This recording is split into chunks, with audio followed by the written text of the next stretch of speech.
voulais savoir à quel moment de la départ, tu as vraiment réalisé que tu devais faire le gros contrat avec Alexander pour tout le bien votre partage.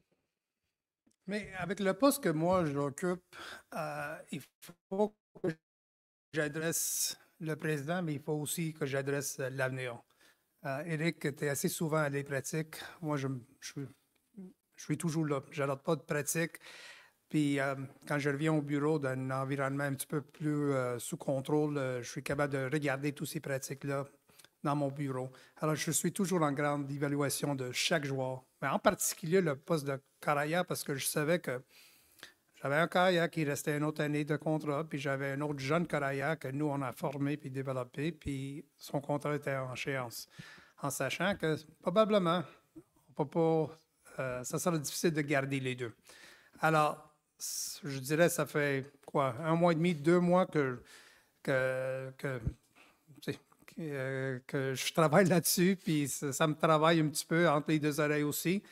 Puis avec toute l'information qu'on a devant nous, avec la façon qu'il était capable de produire, puis quand on regarde son avenir, c'était une décision que je dirais que c'était pas facile à prendre, mais c'était la bonne décision pour l'organisation.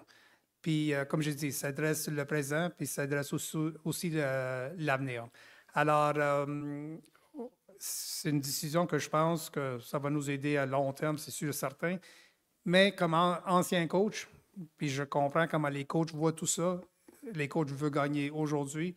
Je suis assez confiant de savoir que si je coachais cette équipe-là, puis Davis Alexander était notre carrière partant, que je peux gagner immédiatement.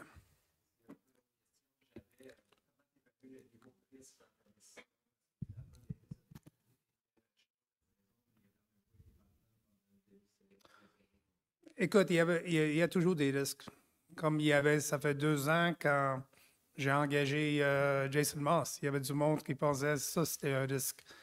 Je dirais qu'il y avait du monde qui pensait que c'était un risque de mettre Cody Fajardo sous contrat. Ça, c'était un risque aussi.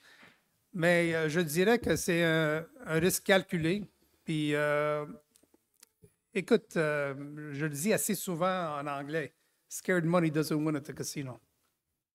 Puis la réalité, c'est qu'on va vendre les décisions qui sont pour le mieux de l'organisation.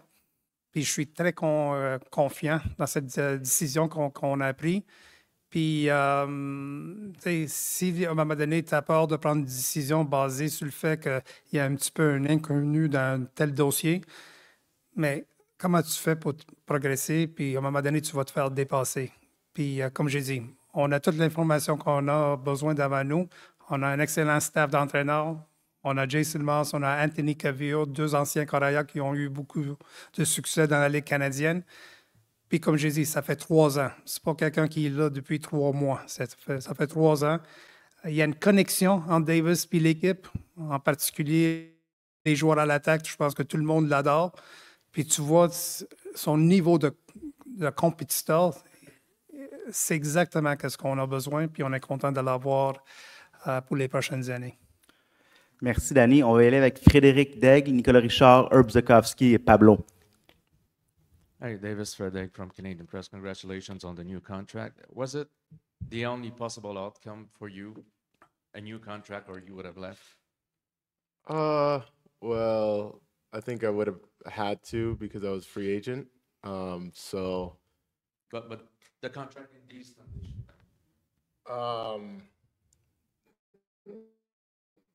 It wasn't the only possible outcome, but obviously we came to an agreement. Both sides, I think, are extremely happy.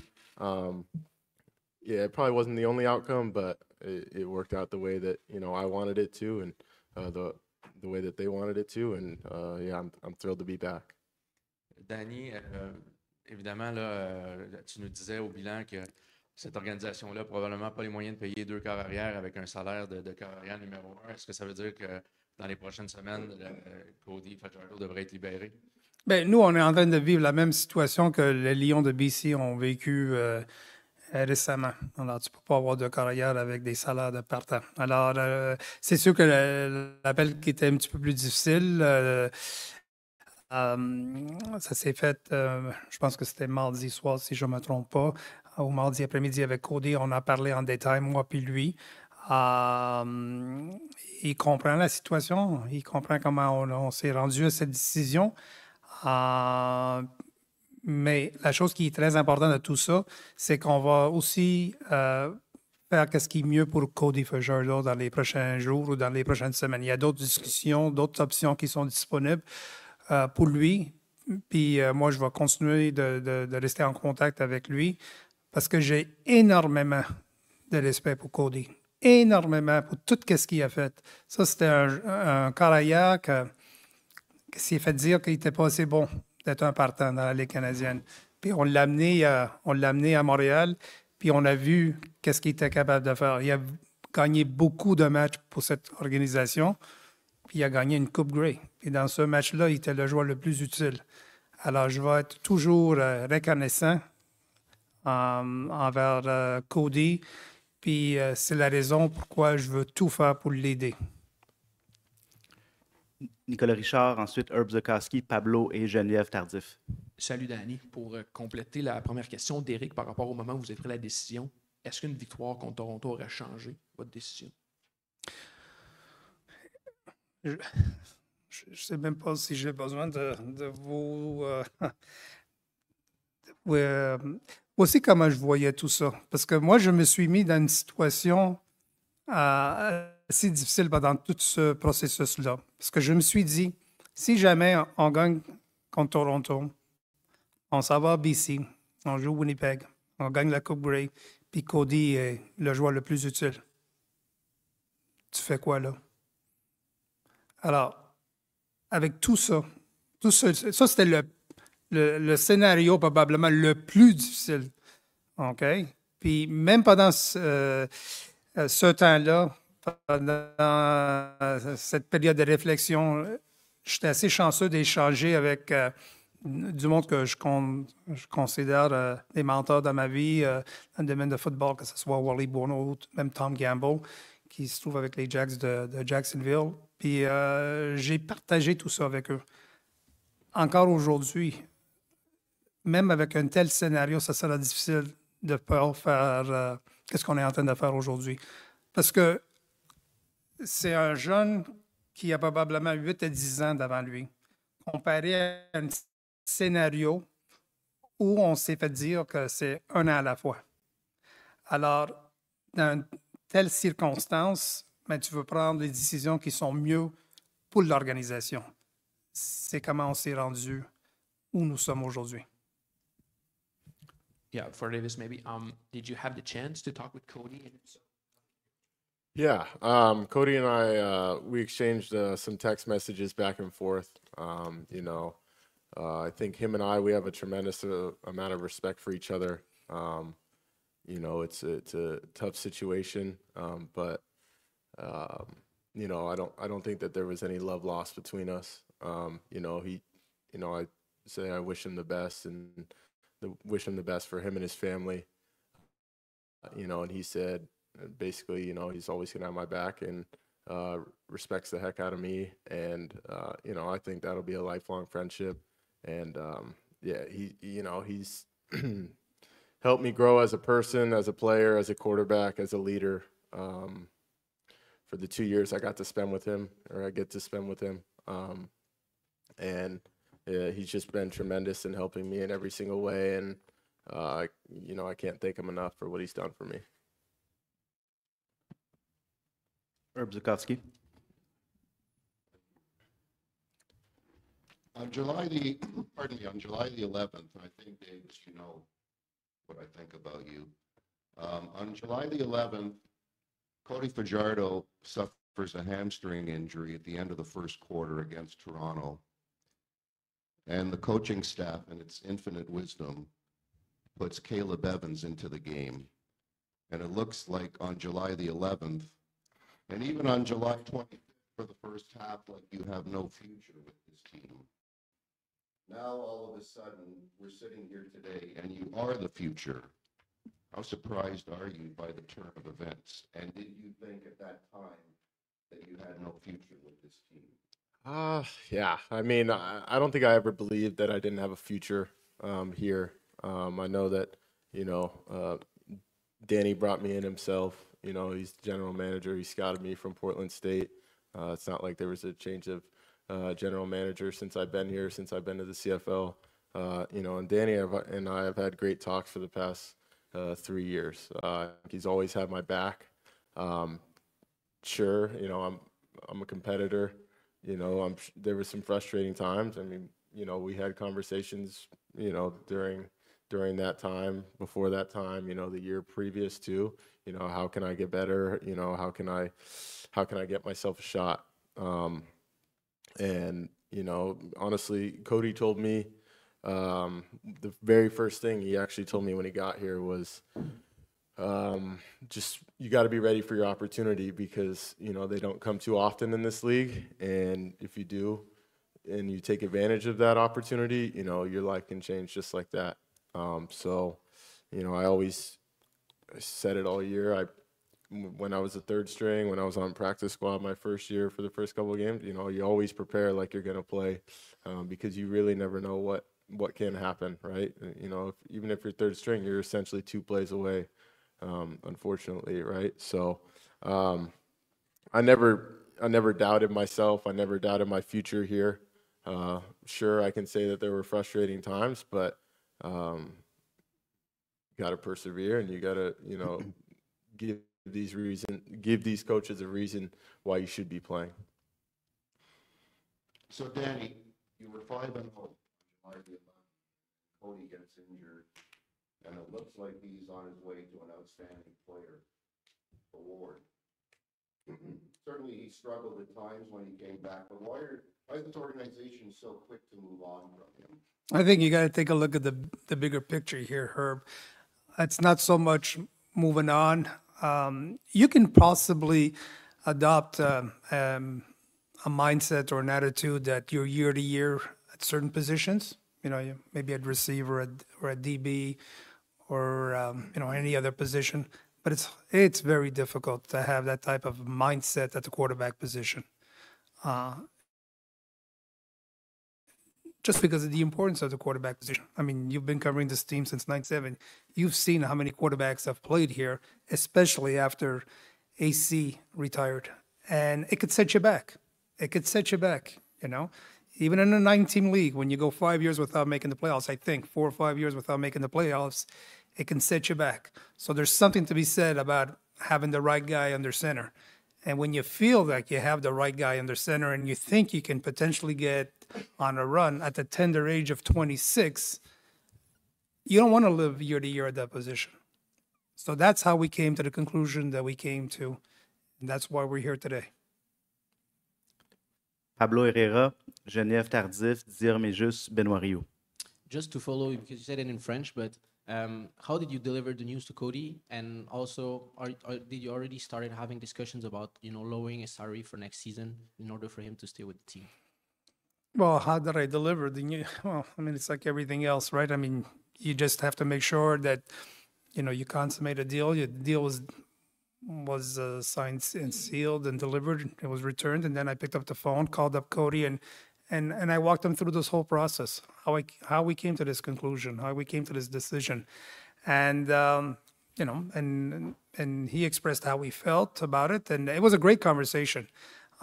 He understood why, but even prior to him leaving here and going back home, he had mentioned to me, Danny, you're probably going to have to make a decision. And he was right. I did have to make a decision, but I just wanted to make a decision based on, you know, on what I had in front of me. Just do a little bit more fact finding, make sure that, you know, our head guys on board, make sure that our offensive staff was on board, and went back, watched a little bit more film on Davis, and I said, there's no question in my mind, this is what we need to do. So I walked him through the whole deal, and I also told him, Cody, I want to do what's best for you here now. So you need to walk me through how you envision this thing moving forward. He still feels he's a starting quarterback in this league. Just so you know, I feel the same way. Unfortunately, there's only 9 teams. Okay, if there was probably a 10th, he'll probably be starting somewhere. Not knowing what's going on in a couple of other markets, which is not my business. But if there's an opportunity for him to start elsewhere, then we're going to help him. And if that opportunity does not present itself, then there's going to be another conversation. But we have not talked about salary structure. We have not talked about anything else moving forward, except, like I said, how we came to this decision, and that this organization is more than willing to make sure that moving forward we do what's best for Cody Fajardo. And a follow-up question on that: do you feel it would be a good thing for the locker room to have both guys? Do you think it's a feasible thing to have both things? So that's a good question. First of all, I believe in Jason Moss. I'm never going to have to worry about this locker room as long as Jason Moss is the head coach here. There's not too many things I can guarantee, but that's one thing I can guarantee you. The other thing, this whole thing about having two quarterbacks, I've been quite fortunate and blessed to have two other Grey Cups in 03 and 05 with Jason Moss and Ricky Ray. So I had two quarterbacks, and I found a way to win with those two. And I'll tell you something, those two locker rooms were as united as two locker rooms I've ever been. You're not going to find better locker rooms than the one that I was associated way back when I was in Edmonton in 2003 and 2005. So I believe it could work, but does it mean that that's what we're going to do? I don't know. Everything, like I said, everything is out there right now. The most important thing for me here today in this organization is to make everybody understand that moving forward, Davis is our starting quarterback, and we believe strongly that he'll be able to deliver for us, not only in 25, but for the next few years. Oui, Danny, j'aimerais savoir, est-ce que je me trompe ou vous voyez Davis Alexander comme le prochain Anthony Calvillo? Est-ce que vous pouvez élaborer là-dessus? Prochain Anthony Calvillo? Non, moi je vois Davis Alexander comme le prochain Davis Alexander. Moi, je veux que Davis Alexander soit lui-même. C'est ça que je lui ai dit pendant le processus. J'ai dit, Davis, t'es ici parce qu'on adore l'individu, on adore le joueur, on adore le compétiteur, puis je veux que tu ne changes pas avec le poste qu'on te confie aujourd'hui comme carrière partant des Alouettes de Montréal. Alors, je veux pas qu'il soit ici, je veux pas qu'il soit Ricky Ray, je veux pas qu'il soit Jason Moss, je veux qu'il soit Davis Alexander. C'est Davis, puis tout le talent, puis l'individu qu'on adore, qu'on a mis sous contrat aujourd'hui. And Davis, do you feel any pressure to be the next star quarterback for Montreal? No, I don't. That's not pressure to me. All I know is I got to go out there and do my job and give us the best chance to win the game. I know it's not all on me. Obviously, quarterback is a big position, but I know it's not all on me. And we have a great team around me. There's no pressure in whatever you want to call it, being the next star or whatever it is. This is what I love to do. This is what obviously I get paid to do, and I'm going to remain the same person, regardless of whatever the tag is, starting quarterback, backup, whatever it is. I'm going to be the same person all the time. Thank you. Didier Méjus. Thank you. Like the last questions, this is a team that has expectation. You guys just won 12 games, won the Grey Cup, only a year ago. What is your approach going into the off season? Because all eyes are going to be on you, come June. Yeah, it's the same off season for me. I'm gonna, I took, probably 4 days off when I got back to Kelowna with my girlfriend. And then I was back in the gym. I'm not hitting it as hard as like I would, come January, February, March, April. But I'm back to getting the body right. But it would be the same off season. I think the first couple weeks was important to spend time with my loved ones after it was a long season for me. A lot of ups and downs, obviously. So that was the most important, just kind of getting back right, feeling comfortable. But come January 1, we'll be down in Scottsdale, and I'll be training my butt off, and be prepared to come back for training camp in May. And I know there is a high expectation, but it doesn't bother me. It doesn't scare me. I wouldn't want it any other way. Danny, la nature de la saison, je pense qu'elle est. Toutes les équipes ont besoin de ces deux carrières. On regarde dans la Ligue dans les dernières années, une carrière partant fait toujours par marquer des matchs de 2 ans qui va d'aller cette année, c'est des passes cette année, cette année, c'est quand il part en relève. C'est quoi le plan pour son carrière qui s'appelle je suis frappé sur un genou, je ne sais pas si c'est quoi cette situation de contrat, il y a tellement de choses. Mais c'est quoi ton plan? Parce que ça ne prend pas juste un gars qui est réserviste, mais ça prend quelqu'un qui peut donner une chance à l'équipe de gagner des matchs en tant que. Non, t'as complètement raison. Puis James Morgan est de retour. Il a signé il va signer un contrat bientôt. Là. J'espère qu'il va le signer. Puis il devrait être de retour. Puis Caleb Evans, c'est un joueur autonome. Alors on verra. Mais non, je partage la même opinion que toi. On a besoin d'aller chercher un deuxième puis un troisième qui est capable de nous gagner 2-3 matchs. C'est ça que Wally me dit chaque année.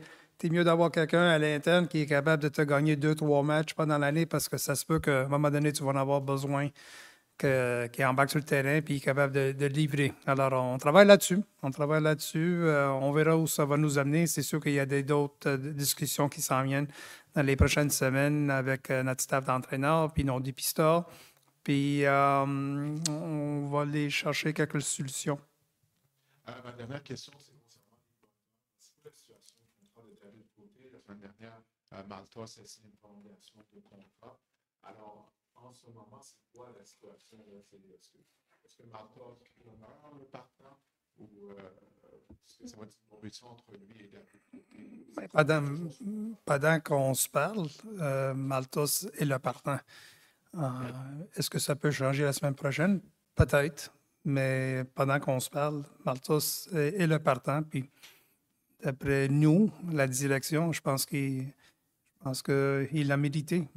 Puis, on verra. On verra. Est-ce qu'on va avoir d'autres batteurs au camp? C'est sûr qu'on va en avoir d'autres. Qui? Je ne le sais pas. Donc, Lui, David, c'est un joueur autonome. Ouais. Éric Leblanc, suivi de Benoît Rio.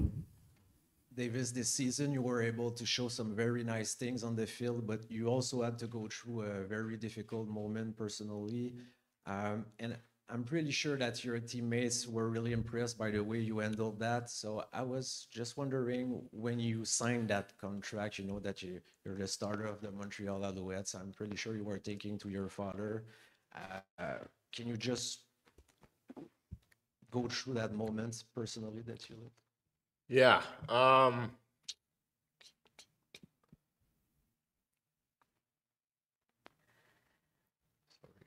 it's all right.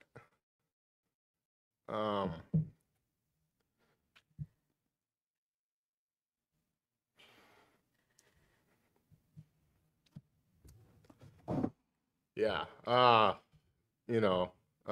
When I signed, I signed here in February 2022, I believe. I was training for pro day in Seattle. I was staying at my uncle's place. He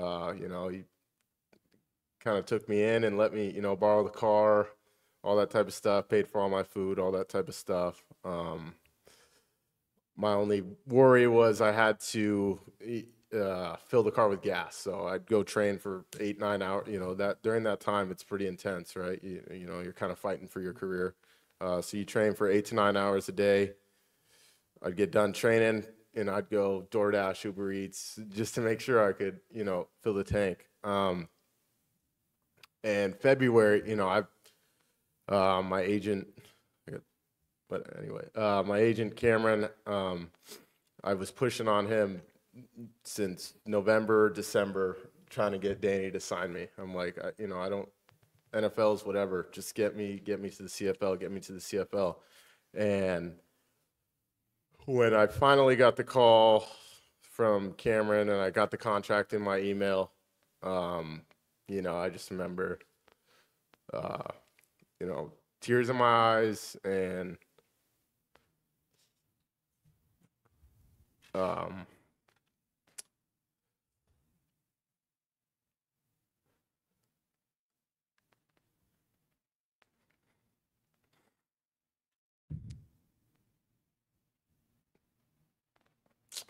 first person I called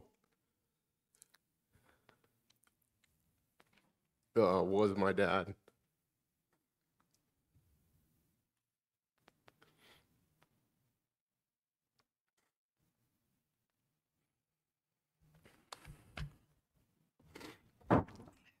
So, you know, that was a pretty special moment for us. You know, something I'll never forget. This time around, you know, I got the message from Fred, my agent.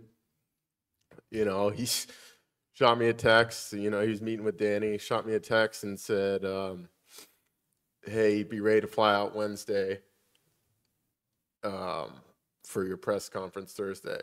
You know, and I was sitting with my girlfriend Kenzie. Must have been watching some game. I don't know. It was a Monday night, so it must have been Monday Night Football, Ravens Chargers. You know, and I kind of had that same feeling, you know, tears in your eyes. You know, just extremely proud.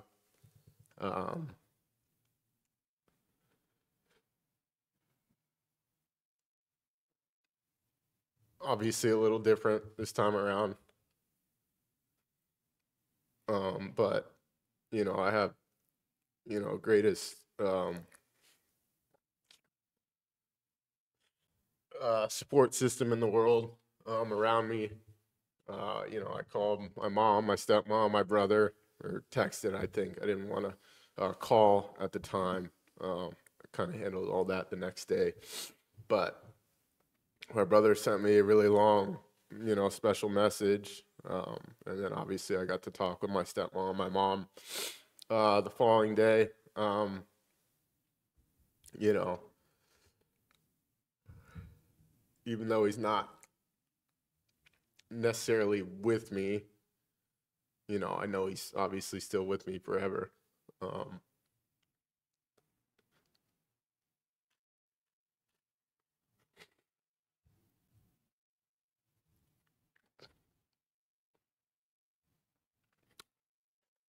But yeah, I know.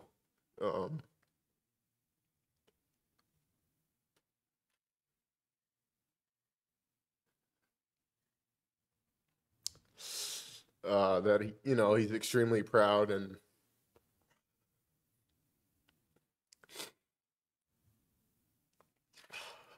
I definitely wouldn't have been able to make it this far without him. Thank you. No, it's okay. On va y aller avec une dernière question, last question, Benoît Rioux, Journal de Montréal. Maybe an easier one for you, Davis, but all in life is about the relation with other people. And I know that your teammates really loved you. I just want to know if there's some message that you received since maybe Tuesday night that you can share, some message that you received that you were happy to read. Yeah, you know, I received a bunch of feedback, you know, not only from my teammates, but the rest of the league, you know, and everyone, they just congratulated me, you know, said I was deserving and very proud of me. You know, they like the way that I carry myself. You know, I received, you know, a bunch of congratulations from teammates, you know, some you know, free agents, some guys that are be back next year, obviously under contract and stuff.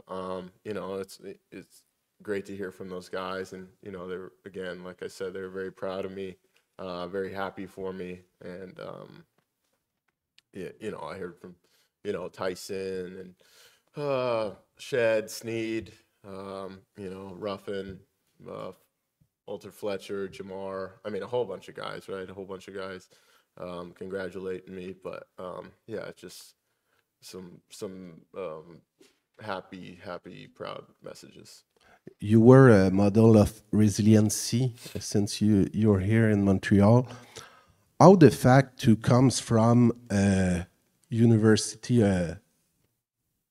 say little program, but small university, what the qualities you think you have because you comes from a little program. It's maybe the same thing with Bev, Tyrus Beverett. You're a hard worker. What the qualities that you identify because you comes from a smaller university? Yeah, I mean, it's tough because I don't know. I know what you mean about, it being a small university and stuff, but, just my whole life and, everything that my dad and my mom and my brother and my stepmom taught me, my whole support system was, you got to earn everything.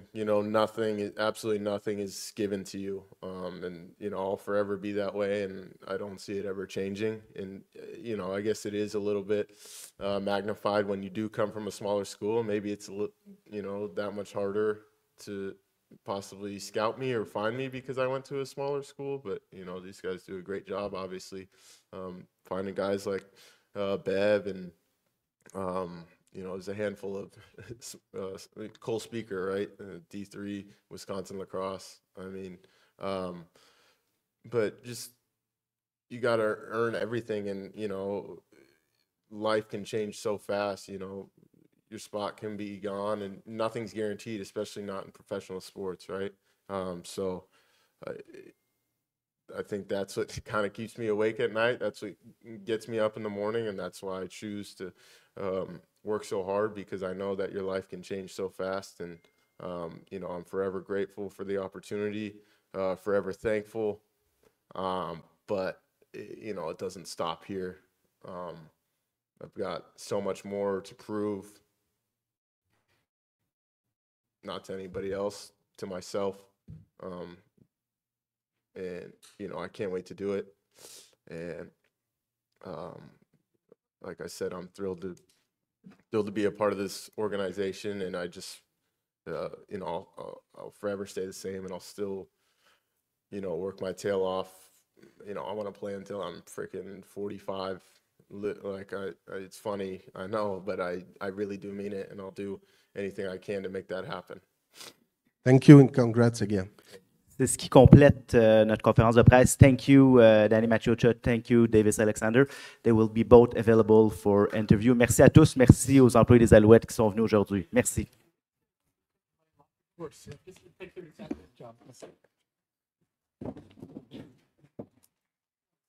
Good job, Frankie.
thought you handled it really well. You came off super.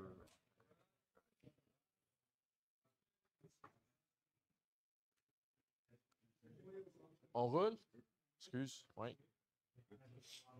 On roule? Ouais. All right, salut tout le monde. On est dans le vestiaire des Alouettes après le point de presse du directeur général Danny Maciocia et du corps arrière Davis Alexander. So, Davis, we just got through the press conference. I'm just curious, like, what are you feeling now that, you know, you put pen to paper, you met the media, and this is it. Danny made it pretty clear. You're going to be the starting quarterback 2025 and beyond. How does it feel? Yeah, I mean, it's an honor and a privilege. You know, and it's kind of one of those milestones that you work for, right? And you know, I feel like I keep saying that every year. You know, keep hitting a different sort of milestone, and you know, I just want to keep going and keep climbing. And you know, as I said, I want to play forever, right? I want to play until I literally can't. So, you know, I'm thrilled to be a part of this organization. But I know it comes with great responsibility, a great expectation, and I love that. I wouldn't want it any other way. And you know, I'm fired up. I'm ready to go, and just excited. Can you take me through the timeline of like how all this went down? You know, from end of the season, the exit meeting to how we got to this point today. Just how quickly did it all come about? Because I guess they didn't want this to drag on, and I'm sure you didn't either. Yeah, you know, I mean, they you know, Coach Moss and Danny and AC, they all had, you know, really good things to say. They couldn't quite totally give me a direction, right? Which is, you know, was more than okay and more than fair. You know, obviously Cody has done so much for this organization, so much for me individually.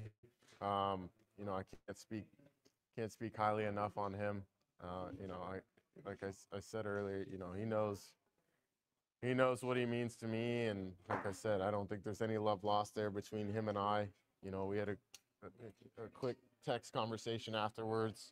You know, and he said some great things back to me, and really appreciate him. But yeah, so you know, we kind of one of my agents, Fred, he kind of handled a lot of the business side. You know, we had some numbers that we kind of wanted to meet, and you know, we felt like we definitely got close enough. And but I also think it's a great deal for the team as well. And you know, we're gonna get some great pieces, I think, and we're gonna be able to maintain a lot of the core of this team. And you know, I'm excited about that. I love this group. I love this locker room, and I really do love the organization. What's our first nice purchase you mapped? Are you just gonna spend any money here at all in the next couple days? Oh well, my girlfriend, she wants to go to Hawaii, so so we'll be going to Hawaii at some point. Probably won't be till a little later, but no, hopefully I can just start saving my money. You're not gonna buy a boat or something like that? No, I'm not gonna buy a boat. I want a Jeep, but I just got a car last year, so I don't think I should get a Jeep. But I don't know. Nothing too crazy comes to mind. Fair enough. Did you have a chance since the season ended to go back and look at that, you know, late July to mid-August and what you were able to do? Because I'm going to be honest, I went back and watched it. I told you I did. And there was some stuff there that was just like, I just shake my head. I'm like, this dude is just unflappable. Like you can't rattle this guy. Did you have a chance to go back and watch it to really appreciate what you did? Here and there, you know, some things will pop up like on my Twitter feed, or you know, I feel like I've been flying a lot lately. Yeah. So sometimes I'll just kind of scroll through kind of my photos and just see, you know, just what a year it's been, right? So I don't think it's nearly been as much about the football side or the playing side, I should say. Sure, I see some cool clips. I'm like, yeah, that's pretty, you know, that's awesome. That was fun. But, you know, I'm proud of the work I put out there, but I know that there's a lot more that I can kind of tap into, and I'm thrilled. I know you and I have had this conversation before on camera, but, you know, from when you got here at the beginning of 2022 till now, I'm sure you feel like there's a lot of your game that's improved. I'm just curious, with that sample size that you got, you know, those games you got to play in and start, what was confirmed to you that you had improved on? Because I'm sure in practice you see like, all right, I got more touch on the ball and all that stuff. But when you got to the game, did anything get confirmed to you? Like, all right, yes, this is working. Yeah, I mean, just that I could play, right? Yeah. I mean, you know, maybe it's bad, maybe it's good, but I kind of like to look at what people say about Yeah. me. I don't care if they're a burner account. I don't care if they're anything. Again, maybe it's bad. I don't let it affect me. Yeah. But I just I like think that's to. the bad part if you let it affect Yeah, you. yeah. But I kind of like to. Yeah, I kind of like to look. I like to look when people say, you know, he can't do this, he can't do that. So. You want to name those people now? You want to roast? You No, want to no, roast anybody? not at all. But yeah. So you know, it just confirmed that obviously I can play in the league because you know some people were saying, well, you know, you can just do it in the preseason and stuff. But you know, it just made me happy. You know, I kind of confirmed that I can run the ball in this league. Yeah. If I have to, I think I averaged about 8 yards, close to 8 yards a carry, and that's, you know, I'm thrilled with that. Well, nice to see you slide a little bit more often. Yeah, I think I told you that after one of those games. That's the rumor. That's what I'm being told. I've been told not to play like a cowboy too much. Oh, really? Somebody got into it. Yeah, Okay, good. but there's a time and a place for that, I guess. And I'll get better with that. But you know, sometimes it's all about showing your teammates that you'll die for them too. It's easy. It's easy for me to sit here from the south side and say, hey, you know, make sure you slide. I'm just saying because I want to keep you healthy. I'd like to see you play all 18. Yeah, maybe sometimes my heart rate gets going a little too much, or my anger gets a little. I don't get angry. Maybe that's not the right word. Fiery. Yeah. You're talking about the people that have chimed in on social media and stuff like that. But I feel like, you know, since you played those games, I mean, and even before then, I feel like especially in Quebec, people are ultra positive. This is really happy news for a lot of people. Just curious, anything you want to say to the people here and the support that you felt, especially over the last little while, but it's all 3 years that you've been here. Oh yeah, I mean, just, you know, especially this year, everything that I've been through, you know, there's still some DMs that I just haven't gotten the chance to go through, and you know, I truly am forever thankful through the support, for the 3 years, but especially this past year. You know, people telling me their personal stories, sharing them with me. You know, I've had people give me like pieces of jewelry and stuff, and you know, really cool stuff like that. And you know, these fans are true diehard fans, and I love it. You know, again, I wouldn't want it any other way. I want people to criticize me. I want people to bring the best out of me. Yeah, you know, I'm so excited to get back for 2025, help lead this team. And the support it's been unwavering, and again, forever thankful, and I owe the fans the world. Congrats, Davis. We're happy that this got done. Christmas came early for a lot of Alouettes fans, I think, and all the best this offseason, and we'll see you in May. Yes, sir. Appreciate it. Thank Enjoy. you. All right, Davis Alexander, starting quarterback for the Montreal Alouettes, and the media can have Adam. Écoute, on a beaucoup de choses qui s'en viennent dans les prochains jours, beaucoup de contenu. Davis et sa blonde Candy sont là pour un peu plus que 24 heures, donc on va essayer de faire beaucoup de contenu le fun. Est-ce qu'on peut avoir Danny à un moment donné aussi, quand il a terminé? Oui, merci. Je ne sais pas si tu veux faire une entrevue avec moi aussi, Francis, là, si ça te tente. Mais c'est ça, on a beaucoup de contenu qui vont sortir avec Davis. Écoute, c'est clair que je pense que le monde à Montréal et le peuple du Québec sont excités du fait que Davis a signé le contrat. Si vous avez raté le point de presse, vous pouvez le trouver sur YouTube ou sur X, Facebook. On était en direct et comme j'ai mentionné, on va avoir beaucoup de contenu. Mais tu sais, on a vu le côté émotif de Davis qui parlait de son père qui est décédé cet été. On a vu le côté un peu plus intense, le compétiteur qui dit qu'il veut jouer, il veut être corps partant jusqu'à temps qu'il ait 45 ans. Donc, c'est vraiment, il y a beaucoup de bonnes nouvelles. J'aime ce que Danny Maciocia avait mentionné lors du point de presse. Il y a un journaliste qui a demandé, est-ce que vous trouvez qu'un joueur avec 5, 6, 7 départs en carrière professionnelle, c'est pas un risque de lui donner cette opportunité-là. Et Danny a dit que, je pense en anglais, le terme c'est « scared money doesn't win at the casino », mais ce qui veut dire que pour gagner dans ce métier-là, il faut prendre des risques des fois. Donc, on va essayer, Danny, tu es en train de parler à un autre journaliste, on va parler à Danny un peu dans une couple de minutes. Je sais que vous avez des questions, vous avez des commentaires. On va essayer de regarder, voir si je peux trouver ces commentaires-là. Donnez-moi une couple de secondes juste pour fouiller dans mes messages. Mais oui, c'est ça. Donc, ouais, il y a beaucoup de commentaires. Get the car, kid. Vraiment content pour un jeune qui donne tout pour réussir. Et tu sais, ça, c'est un jeune, tu sais, ça a été parlé en conférence de presse, c'est un bon point. Je pense que c'est Ben Rioux du Journal de Montréal qui a mentionné que, tu sais, il vient d'une petite école. Tu sais, il a joué à Portland State.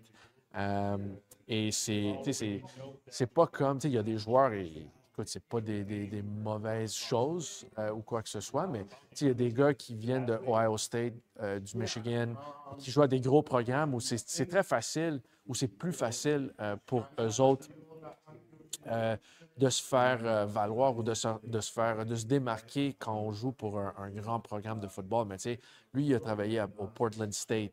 Il a joué au Portland State, je devrais dire. Donc, tu sais, c'est pas un powerhouse de football collégial.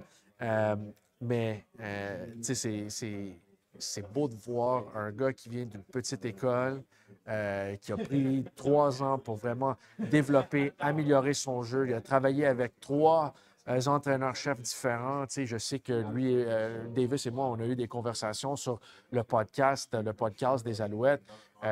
Pendant le camp d'entraînement, il m'a dit, tu sais, la première année de Jason Moss, c'était difficile d'apprendre un nouveau système de jeu après avoir Harry Jones comme entraîneur-chef son année recrue. Et ça a pris un peu de temps, ça a pris des moments, mais lors de la 2e saison sous Jason Moss, ça a vraiment bien, ça s'est bien passé. Tu sais, on l'a vu au mois, je pense que c'était le 25 juillet, le premier match que Davis a joué. C'était contre les Rough Riders. Il est rentré à la mi-temps. Les Alouettes tiraient de l'arrière par 10 points et il était parfait. Je pense qu'il était, il y a un certain point, il était 16-16, 17-17. Donc, tu sais, le spark, le boost qu'il a donné à cette équipe-là, je pense que c'est clair que c'était grandement c'était nécessaire à ce point-là du match. Et il a battu les Rough Riders 2 fois, une fois à Regina. J'étais là, niveau de terrain. Le monde oublie que cette semaine-là, c'est une semaine courte quand on est allé à Regina. Davis est retourné à la maison en Arizona pour voir son père qui n'allait pas bien. Il a manqué 2 pratiques ou une des 2 pratiques. Il est revenu. Il a fait un entraînement. C'est quand même, le vol est assez loin. Il est parti. Il est parti pour Regina avec l'équipe. Il a vraiment bien joué. En fin de rencontre, on tirait de l'arrière par quelques points. Et Davis Alexander a couru pour un toucher. Je sais qu'il y a du monde à Regina qui pense qu'il était sorti. Son orteil a pilé sur les lignes de côté, mais l'arbitre et même ceux qui ont fait la révision de jeu ont réalisé qu'il était en jeu et il n'est jamais sorti en touche. Et il a marqué le toucher. Mais tu sais, on l'a vu dès le début. On avait vu. No, you have a minute and a second. He's coming to me first. This is the priority. We're live. Bon, excuse-moi. Bon, je te dois une salade. Anyway, tant mieux. Une salade? Oui. Ça va bien? Oui. Juste parle-moi un peu le déroulement, Danny, de tout ça. Évidemment, je sais que Davis a mentionné que tout le monde a eu des conversations avec lui avant qu'il retourne aux États-Unis, mais il n'y a personne qui aurait pu lui donner du concret dans la situation. Juste parle-moi un peu du timeline de ce qui s'est passé pour le directeur général des Alouettes et où on est rendu aujourd'hui. Mais la réalité, c'est qu'après la défaite contre Toronto, on était de retour au bureau le lendemain, puis j'ai commencé à travailler sur une liste de priorités. Ça veut dire que des dossiers qu'il faut régler, j'aimerais régler avant la période des fêtes. Alors, un de ces dossiers-là, c'était le poste de carrière. Parce qu'il y a un domino effet, dans le sens que le moment que tu règles ton carrière, dépendamment de mettons, faire le changement avec Davis, mais tu vas savoir exactement combien d'argent il te reste sur le plafond salarial, parce que tu as d'autres joueurs autonomes que tu aimerais mettre sous contrat. Mais tu ne peux pas te commettre à eux avant que tu règles le dossier du carrière. Alors, on s'est assis avec Coach Moss puis le staff d'entraîneur à l'attaque. On en parlait en détail. On était de retour de regarder tous ces matchs qu'il a joués, pas seulement cette année, les dernières années. Puis j'ai eu une discussion avec lui pour lui demander comment lui voyait son avenir. Puis il se sentait assez à l'aise de dire qu'il pense qu'il peut être un très bon partant dans la Ligue canadienne. Puis là, j'ai commencé à travailler sur des chiffres. On a échangé avec son agent. J'ai échangé avec Davis aussi pendant cette période-là. Puis nous sommes rendus où nous sommes aujourd'hui. C'est sûr que ça fait 3 ans, c'est toi qui l'as signé en début de 2022.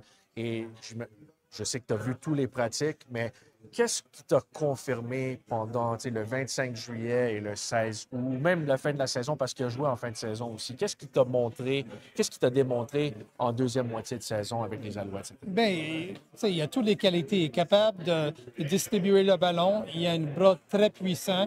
Il peut faire des jeux avec ses pieds. C'est quelqu'un qui panique jamais.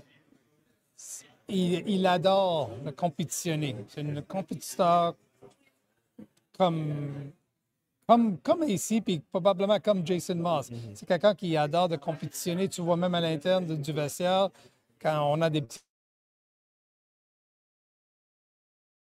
C'est quelqu'un qui veut toujours gagner.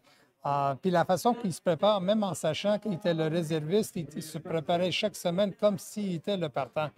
Alors, puis quand tu prends en considération le chantillon qu'on a devant nous, c'est assez intéressant. Puis le fait qu'il y a 26 ans, le fait que c'est un carrière en santé, puis qu'il y a plusieurs années devant lui, et la décision devient un petit peu plus facile à prendre. Ouais, Davis a mentionné qu'il veut jouer jusqu'à 45 ans. Est-ce que tu seras le directeur général quand lui a 45 ans? Mais moi, je vais acheter des billets de saison puis je vais l'encourager. Skill set. Qu'est-ce que tu as vu ou qu'est-ce que tu peux nous dire sur Davis Alexander? Bien, je répète, c'est un carrière qui va distribuer le ballon. C'est un carrière qui a un bras très puissant. Tu sais, quand tu regardes ça comme entraîneur, ancien entraîneur, c'est quelqu'un qui probablement il va lancer le ballon assez profond, assez souvent pendant un match. Puis si on ne les attrape pas, ces ballons-là, ça se peut qu'on peut aller chercher des punitions de pass interference. Puis ça, c'est comme des attrapés. Alors, automatiquement, tu gagnes la position, pas seulement du ballon, mais tu gagnes le territoire, puis d'être beaucoup plus souvent dans la zone payante. Puis tu espères que tu peux être opportuniste rendu là. Mais c'est quelqu'un qui est capable de faire des gros jeux, puis c'est un gamer. Il adore, le jeu du match. Quand le match est en jeu, c'est là où tu vois vraiment son potentiel. Et finalement, je sais que tout ça, c'est vraiment frais, là, mais c'est quoi ta checklist? La plus grosse case est cochée. C'est quoi qui s'en vient pour le directeur général des Alouettes prochainement? Mais c'est sûr qu'on a d'autres dossiers, des joueurs autonomes qui sont sous contrat quand même avec nous jusqu'au 11 février. Alors, il y en a quelques autres qu'on va commencer à travailler là-dessus depuis qu'on règle ce gros dossier-là. Et j'espère d'avoir quelques d'autres annonces dans les prochains jours puis dans les prochaines semaines. J'ai des mauvaises nouvelles, Danny. Herb Zurkowski de la Gazette aimerait te parler, donc on va te laisser aller. Lui, c'est un joueur autonome. Je ne pense pas qu'on va le signer, par contre. Ça, c'est une bonne chose, je pense. C'est une bonne chose. Merci, Danny. Merci beaucoup. Bon, c'est tout. On est le vestiaire. Davis est là, il est à côté de nous autres, fait une autre entrevue. Mais pour nous autres, merci d'être présent sur ce live. On va montrer tous les commentaires. Je sais qu'on n'a pas pu lire tous les commentaires à Davis, mais on va s'assurer qu'il les voit tous. Il va répondre à quelques questions. On va faire un contenu séparé avec ça, mais il y a beaucoup de contenu avec Davis qui s'en viennent dans les prochaines heures, dans les prochains jours, dans les prochaines semaines. Donc, soyez à l'affût, visitez nos plateformes médias sociaux et le site web des Alouettes, alouettesdemontréal.com, pour tous les infos. Merci beaucoup tout le monde. Bon après-midi et on se recroise au stade en 2025.